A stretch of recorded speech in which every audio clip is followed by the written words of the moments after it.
अब हम लोग एक छोटा सा टॉपिक है औसत, एवरेज जिसको कहते हैं, उसको थोड़ा देख लेते हैं क्या होता है, कैसे होता है। बहुत ज़्यादा नहीं, छोटा सा टॉपिक है, एक ही फार्मूला है, लेकिन सवाल इससे जरूर पूछे जाते हैं, इसलिए आप इसको देखिएगा। ये मुझे पहले ही बताना चाहिए था, लेकिन ये बीच में छूट गया था, तो इसको मैं फिर से आप लोगों को बता देता हूं। औसत किसको कहते हैं?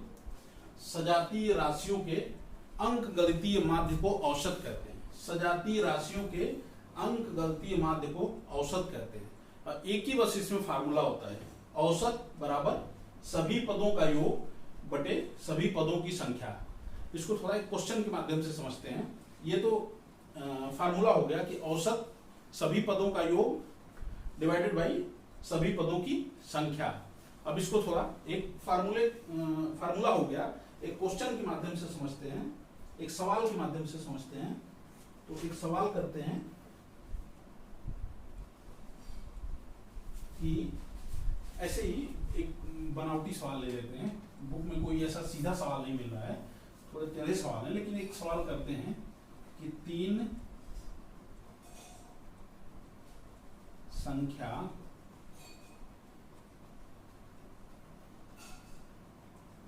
संख्याओं 10, 15, 18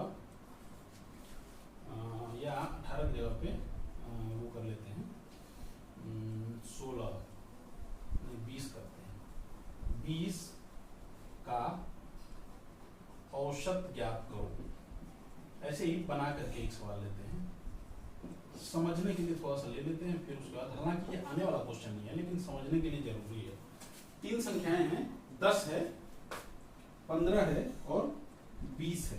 3 संख्याएं हैं, इनका हमको औसत निकालना है। तो औसत निकालने के लिए क्या करेंगे? सभी पदों का योग। ये संख्याएं जो हैं, ये पद हैं, तो योग करेंगे इनका, सभी पदों का योग करेंगे तो क्या हो जाएगा? 10 धन 15 धन 20 बराबर हो जाएगा ये 45। देखिए 10 धन 15 धन 20, ये 45 हो गया। और 45 में का औसत निकालना है, तो औसत क्या हो जाएगा? ऊपर फार्मूला लिखा हुआ है, सभी पदों का योग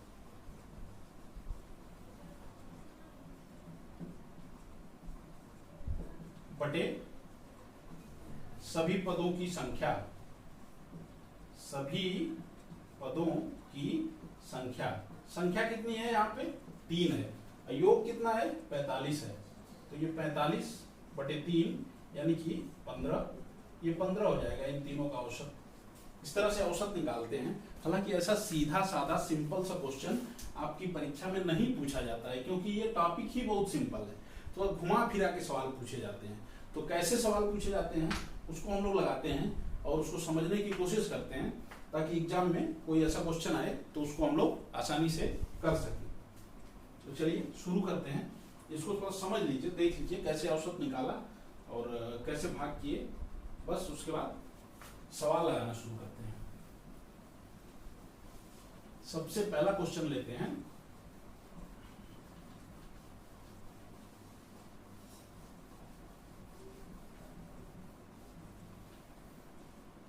सबसे पहला क्वेश्चन है कि एक कक्षा के 30 बच्चों की औसत आयु 14 वर्ष है। एक कक्षा के 30 बच्चे हैं, एक कक्षा में 30 बच्चे हैं जिनकी औसत आयु, मतलब औसत आयु का औसत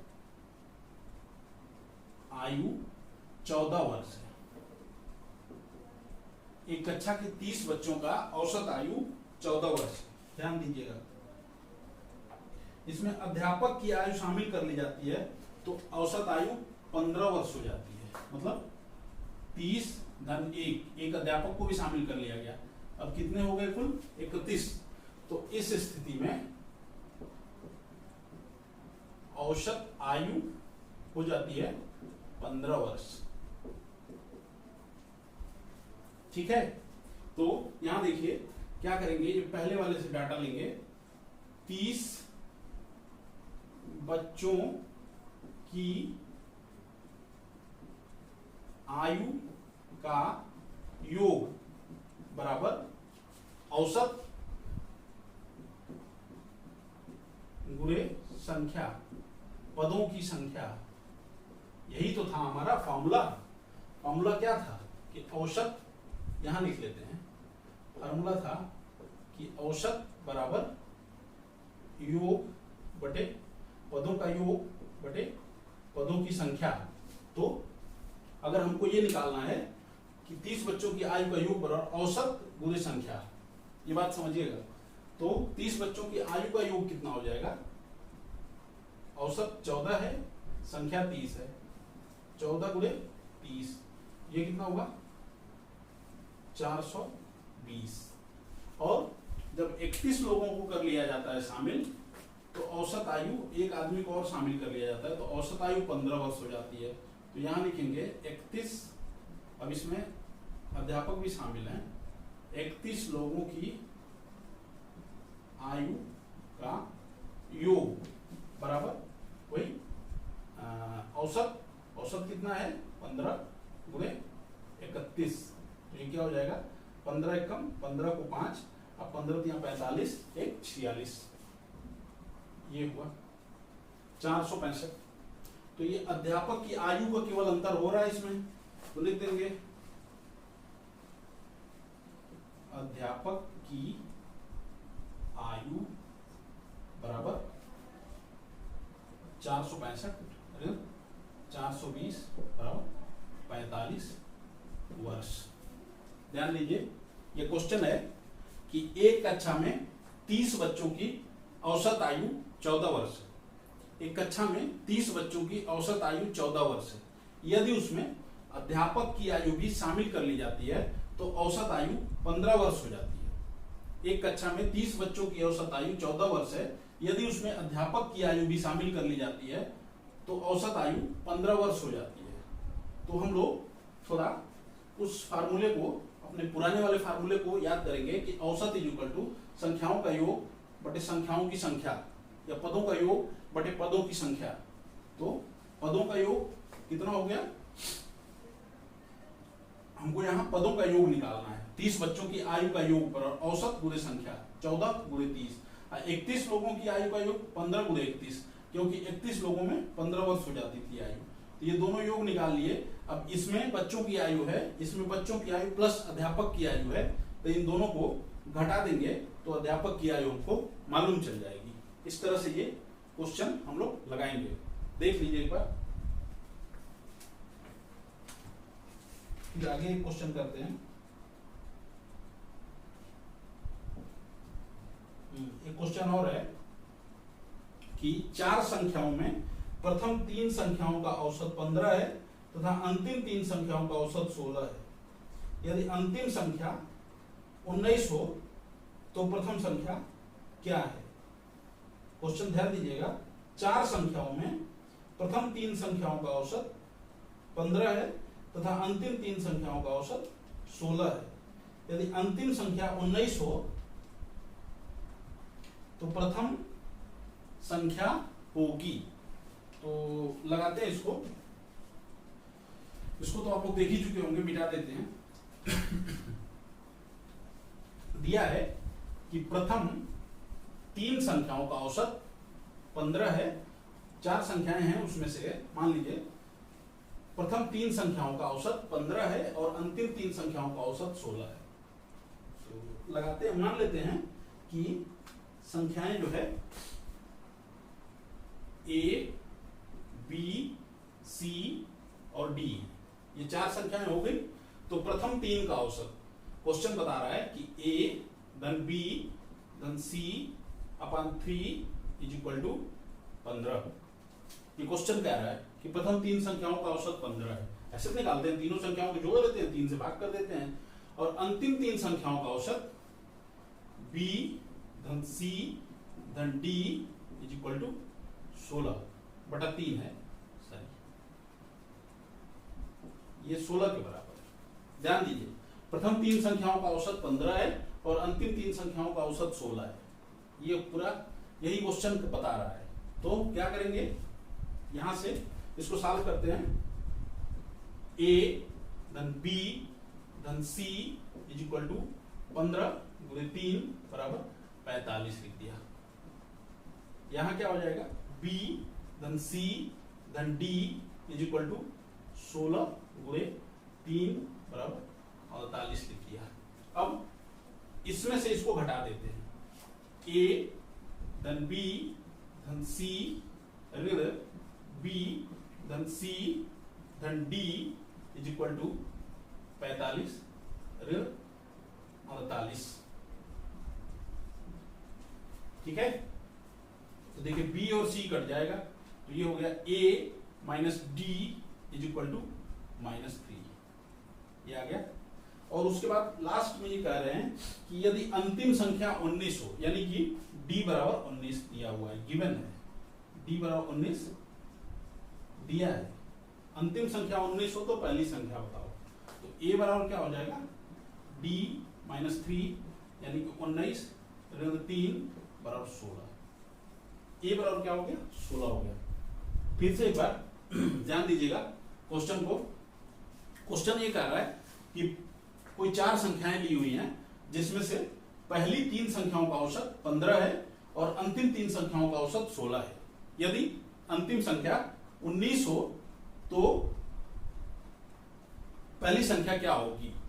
तो यहां हमने लिख दिया क्वेश्चन के अकॉर्डिंग कि A धन B धन C यानी कि 3 संख्याएं हो गई बटा 3, यानी उनका औसत ले लिया, ये 15 के बराबर है। तो यहां हो गया A धन B धन C बराबर 45। उसके बाद पहली संख्या को छोड़ दिया, B धन C धन D बटा 3 संख्याओं का औसत हो गया बराबर 16, ये भी क्वेश्चन में दिया है। तो B धन C धन D इज इक्वल टू 48। अब पहले वाले में दूसरे घटा दिया, तो A minus D is equal to -3 और D दिया हुआ है कि 19 है। पहले ही बता चुके हैं कि अंतिम संख्या 19 है तो पहली बताओ। तो D 19 है तो D की वैल्यू यहां रख दी, 19 minus 3 is equal to 16। Answer 16 हो गया। बढ़िया क्वेश्चन है, इंपॉर्टेंट क्वेश्चन है, ध्यान दीजिएगा। प्रथम 3 संख्याओं का औसत 15 है, अंतिम 3 संख्याओं का औसत 16 है, अंतिम संख्या 19 है, तो पहली संख्या बताओ। यही क्वेश्चन है, देख लीजिए, फिर आगे चलते हैं।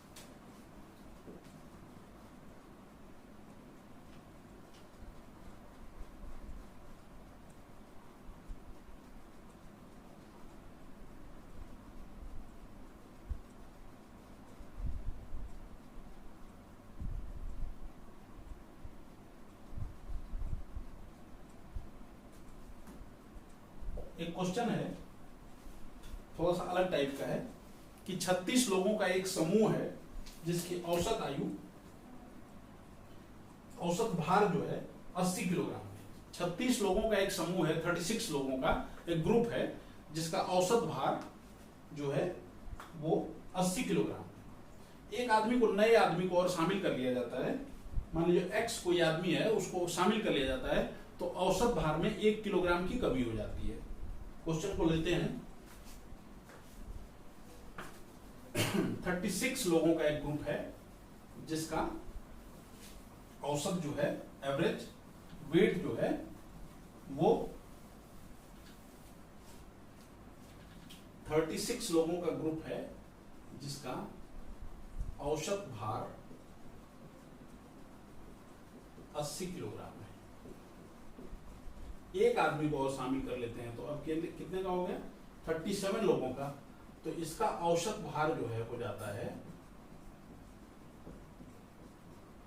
एक कम हो जाता है, 79 kg।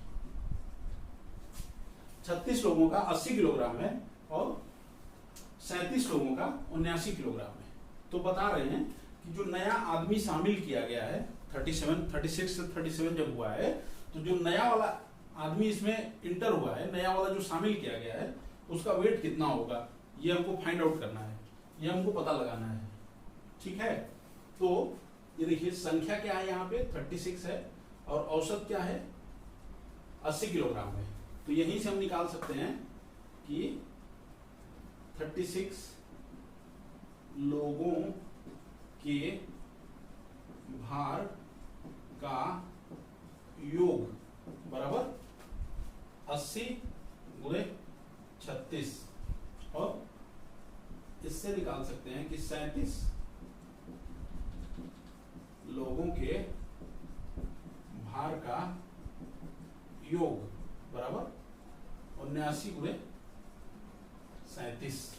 ध्यान दीजिए, ये है 80 लोगों के 36 लोगों के भार का योग 80 गुणे 36 और 37 लोगों के भार का योग 79 गुणे 37। तो ये आ जाएगा, पूरा करेंगे तो 2880 केजी और ये आ जाएगा 2923 किलो। ये दोनों भार आ गए। तो अब नए वाले आदमी का, नए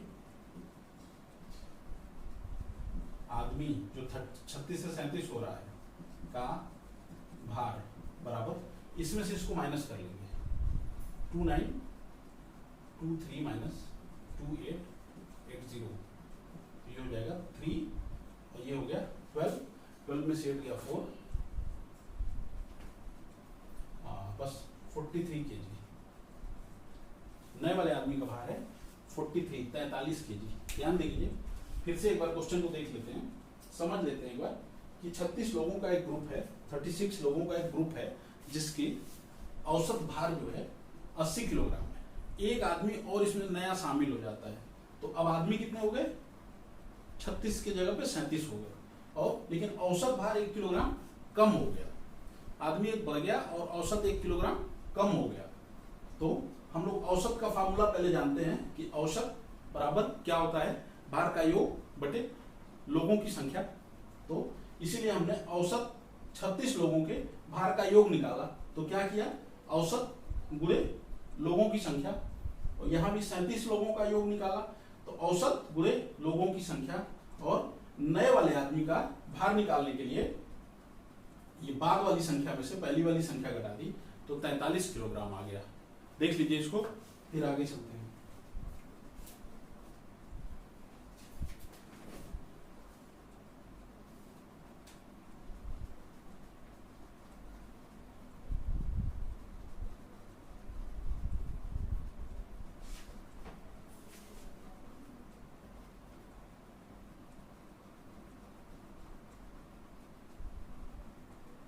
एक बढ़िया सवाल है, इसको करते हैं। इसमें ज्यादा दिमाग में सोचना है, लगाना कम है। कि 8 आदमियों के भार का औसत 2.5 किलोग्राम बढ़ जाता है जब एक नया आदमी 45 किलोग्राम भार वाले व्यक्ति के स्थान पर आ जाता है।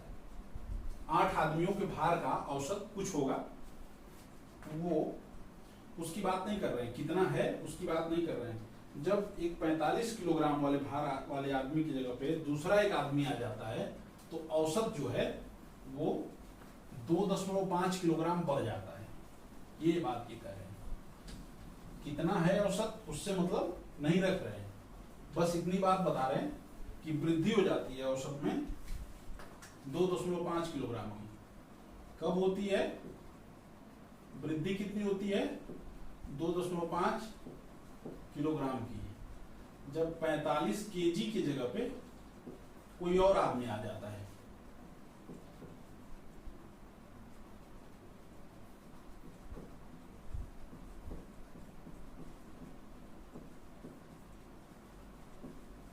कोई और आ जाता है तो 2.5 किलोग्राम का अंतर पड़ जाता है 8 लोगों के औसत में। 8 लोगों का है मामला।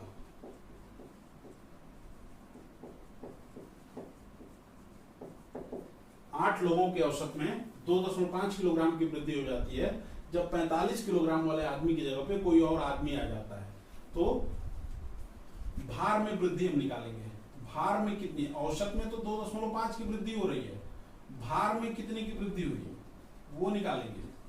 तो भार में वृद्धि हो गई 2.5 गुणे 8, क्योंकि 8 लोगों के औसत 2.5 बढ़ रहा है, तो 2.5 गुणे 8, तो ये कितना हो गया? 20 किलोग्राम। भार में टोटल कुल भार में 20 किलोग्राम की वृद्धि हो गई। तो नए आदमी का भार पूछा जा रहा है, तो नए आदमी का भार बराबर 45 × 20 बराबर 65 केजी। फिर से एक बार देख लीजिए, 8 लोगों के औसत में 2.5 की वृद्धि हो जाती है, 45 किलोग्राम वाले आदमी की जगह पे दूसरा आदमी आ जाता है तब। तो जो नया आदमी आया हुआ है उसका हमको भार ज्ञात करना है कि उसका भार कितना है। तो सबसे पहले हम देखेंगे कि भार में औसत में तो 2.5 की वृद्धि होती है, 8 लोगों के औसत में 2.5 की वृद्धि होती है। तो भार में कितने की वृद्धि हुई? 2.5 गुणे 8, 20 किलोग्राम की वृद्धि हुई। यानी कि 45 किलोग्राम वाले आदमी की जगह पे अब 65 किलोग्राम का आदमी आ गया है। ध्यान दीजिएगा, फिर से एक बार बता देते हैं। 8 लोगों के औसत में वृद्धि 2.5 किलोग्राम की हो जाती है जब 45 किलोग्राम वाले आदमी की जगह पे दूसरा कोई आदमी आ जाता है। तो उस आदमी का भार बताना है जो नया आया हुआ है। तो भार में वृद्धि 20 किलोग्राम की होती है, तो नए आदमी का भार 45 × 20 65 किलोग्राम हो जाएगा, क्योंकि उसी की वजह से भार में वृद्धि हो रही थी। अब यहाँ पे थोड़ा सा एक हम आपको एक बात बता दें, जिसको बताना है मैं जरूरी समझ रहा हूँ, क्योंकि ये रटा रटाया होता है तो कभी कभी पूछ लिया जाता है। यन का मतलब कि कुछ भी हो सकता है, 1 2 3 4 5, कोई भी प्राकृतिक संख्या हो सकती है। यन प्रथम n प्राकृतिक संख्याओं का औसत। ये ध्यान देंगे, ये फार्मूला है, इसको याद कर लेंगे। प्रथम n, अभी हम इसकी बात भी बताएंगे। प्राकृतिक संख्याओं का औसत कितना होता है? n × n+1/2। n प्रथम n प्राकृतिक संख्याओं का औसत n+1/2।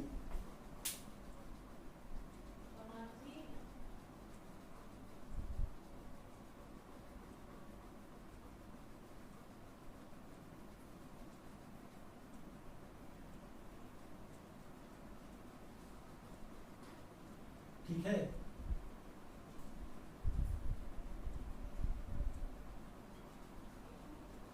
प्रथम n प्राकृतिक संख्याओं का औसत होता है n+1/2। इसको याद रखेंगे।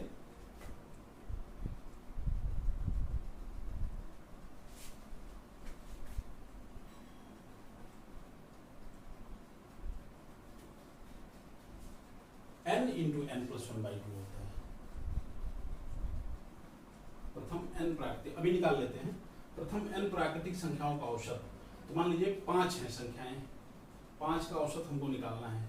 तो प्रथम 5 संख्याएं हैं, तो 1 + 2 + 3 + 5/5।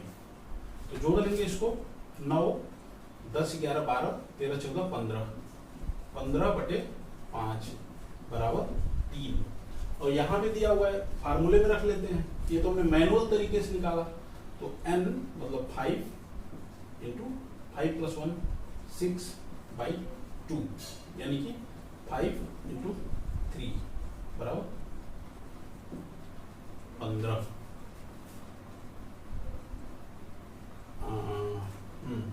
ये n+1/2 ही होगा। देख लीजिए, इस तरह से हम निकाल सकते हैं।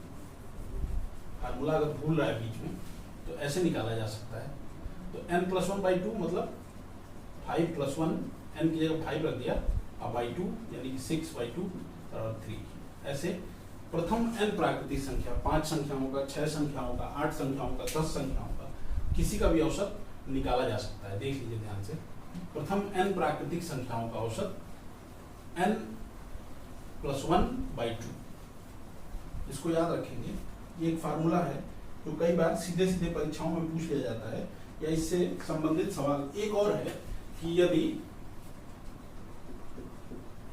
3 4 क्रमागत संख्याएं, नहीं 5 है क्या, 5 हैं, 5 क्रमागत संख्याएं हो। क्रमागत का मतलब समझते ही होंगे, क्रम से आने वाले, जैसे 1 2 3 4, ये है PQRST हैं। तो इनका औसत क्या होगा? इनका औसत क्या होगा? ये बीच वाला R होगा, 2 इधर से हटा दिए, 2 इधर से हटा दिए, R होगा इनका औसत। आप करके भी देख लीजिएगा, 3 हो या 5 हो, जो भी हो। और एक क्वेश्चन दिया जाता है कि 3 क्रमागत संख्याओं का औसत इतना है। 3 क्रमागत संख्याएं, जब 3 क्रमागत संख्याएं आपको लिखनी होंगी तो आप इस तरह से लिखेंगे a minus D A plus D, या ऐसे लिख सकते हैं a minus one A plus one. ये होगी 3 क्रमागत संख्याएं। इनका औसत जो है 30 है। मान लीजिए सवाल दिया हुआ है 3 क्रमागत संख्याओं का औसत 30 है, तो अंतिम संख्या क्या होगी?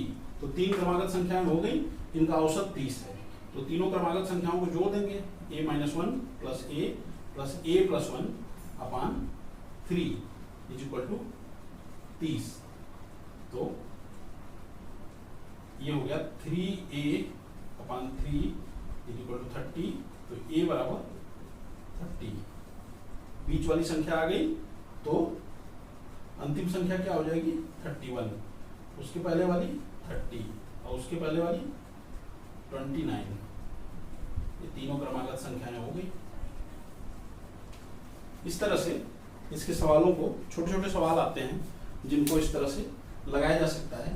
प्रथम n प्राकृतिक संख्याओं का औसत n+1/2 होता है, और अगर 3 क्रमागत संख्याएं आपको लेनी है, ऐसे ही 5 लेनी है तो उनको भी ले लेंगे, तो उनको इस तरह से लेते हैं तो करने में आसानी होती है। अदरवाइज दूसरे तरह से भी ले सकते हैं, वैसे भी ये क्वेश्चन आपसे सॉल्व हो जाएगा। तो अब इसको रहने देते हैं औसत को, बाद में फिर क्वेश्चन इसके लगाएंगे।